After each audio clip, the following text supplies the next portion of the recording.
Good morning, students. I hope you've had a chance to get outside today. It's been sunshiny and rainy, all a mixture, and still a little cool but warming up some.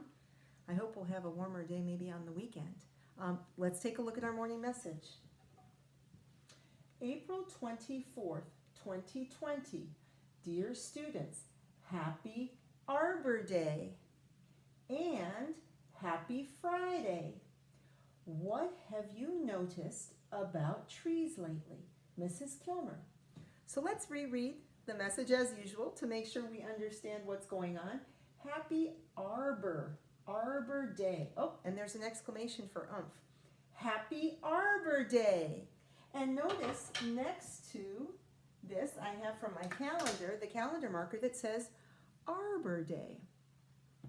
Are you wondering what is Arbor Day? I see a picture of somebody with like a baby tree, a sapling. Remember one of our vocabulary words for Johnny Appleseed? And yesterday we learned the word seedling. Here's a sapling. So what is Arbor Day? Arbor Day has to do with, I'm wondering if you can make a connection to a word in Spanish, árbol, see? Yeah?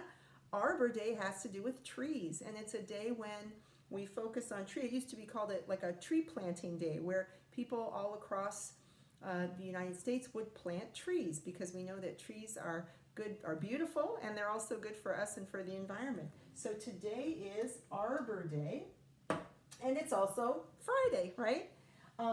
What have you noticed about trees lately? Have you noticed anything different about the trees when you go outside every day? I have noticed a lot of interesting different things about the trees lately, and I've got some things to show you. So I've noticed outside on the ground, I'm using a white paper so you can see better, there are a lot of these kinds of little seed pods from one of my trees. And I'm going to show you later in a video how this seed pod is designed to be kind of like a little helicopter. When it falls off the tree, it whirls around and kind of drifts away from the tree before it tries to grow into a baby tree. So that's something I've been noticing a lot of on the ground. I've also noticed a lot of this kind of stuff, and maybe it has to do with some pollen coming off one of the big trees around my backyard. And I'm going to do some research on this to find out exactly what this is, but there's tons of it falling off one of the trees. I've also noticed overall that on a lot of the trees, new kind of more bright, light green colored growth is growing out from the older growth. So this is an evergreen tree that's in my yard, and it doesn't lose its leaves, right? So it didn't lose all its leaves, but I am noticing that here's the darker growth from last year, but if you notice, the edges are a little more light as it's pushing out new growth. And of course, on the trees in my yard that are deciduous or caducifolios, yeah, the trees that lost their leaves over the winter, they are pushing out new beautiful leaves.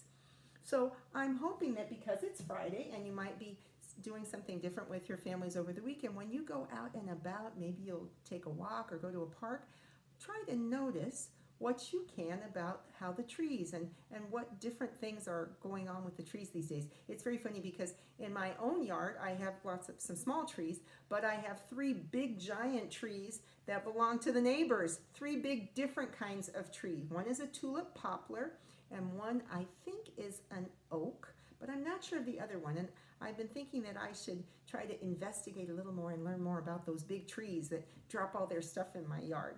Anyway, so in celebration of Arbor Day, kind of, I thought the next book in the series that I would read you is a little book all about apple trees. I'll be right back with that. Here we go with our book about apple trees. Apples Grow on a Tree by Mary Schuh. And this is one of those little Pebble books from that wonderful series. Apples grow on a tree. And there's a nice red apple right there. Table of contents. From tree to table. Seeds and buds. Pollination.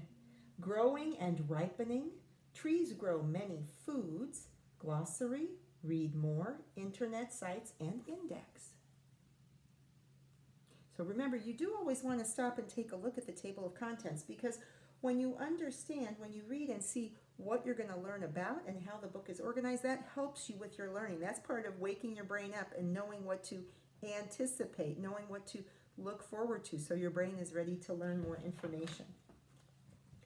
From tree to table, rows and rows of trees fill orchards. The trees grow fruits and nuts for people to eat. Orchards! Are you making a connection? I remember the word orchard from when we were learning about Johnny Appleseed. Remember, an orchard is a group of fruit or nut trees. Fruit or nut trees. And look, isn't it cute? Well, there's the nice apple trees in rows, and here it's cute like the series with the carrot. In this case, it has an apple for the little page numbers. Trees make fruits and nuts in similar ways. Apples are one fruit that grows on trees.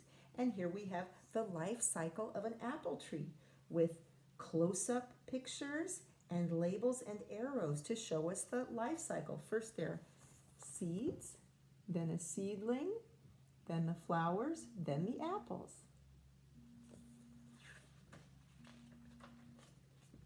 Seeds and buds. Apple trees start as tiny brown seeds. The seeds slowly grow into trees. After 4 to 8 years, the tree is ready to grow apples. Now, I'm making a connection. I know that when I eat an apple, inside the core, I see those tiny little seeds. And here's some more labels on this photograph of an apple tree. It's telling us this is the trunk, this is a branch, these are the leaves, and this is the fruit. And they're the teeny tiny seeds.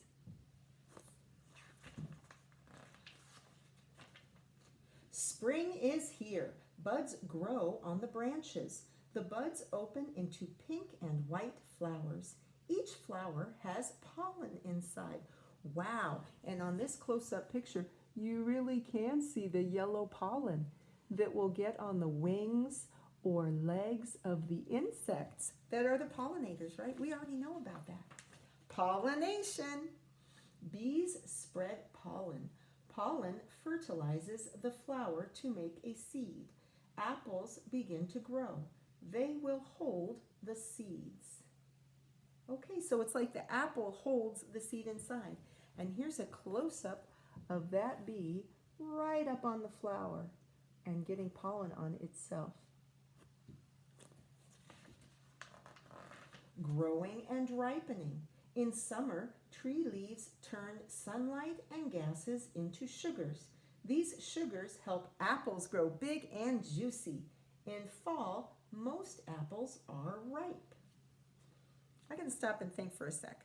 It says, in summer, tree leaves turn sunlight and gas into sugars. Oh, so it's like the leaves are what collect the energy from the sun for the plant, for the tree. That's something to remember. And that makes the apples grow big and juicy. Wow, that's making me hungry for an apple for lunch. Maybe with some peanut butter on it. In winter, the tree is dormant. It rests to save its energy for spring. Dormant. Now there's a new word, dormant. It's resting. It's like it's sleeping. That's like the Spanish word dormir, yeah?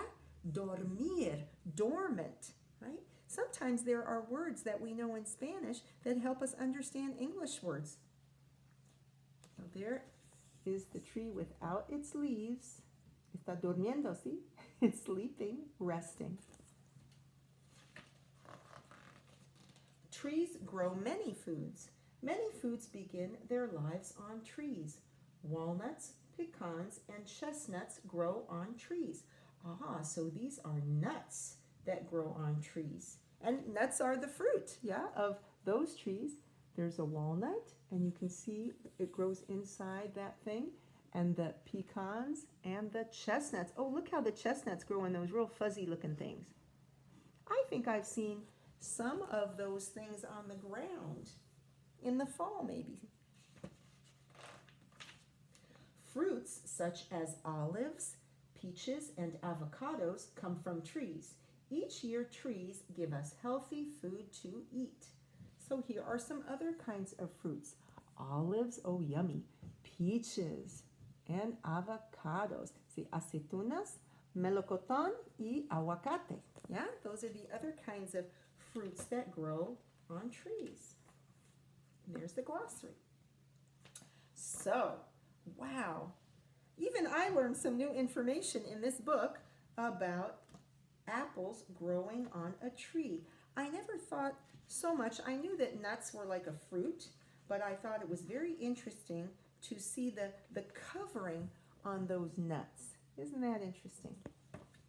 So I hope that you can take an opportunity, maybe on the weekend, next time you go for a walk, to see what you can notice about trees and notice maybe something different about the trees. Every day now, things seem to be changing with springtime. And please be sure to write or email or maybe draw what you notice, draw your observations, and have your parents send them to me. So I'll see you this afternoon for our storybook.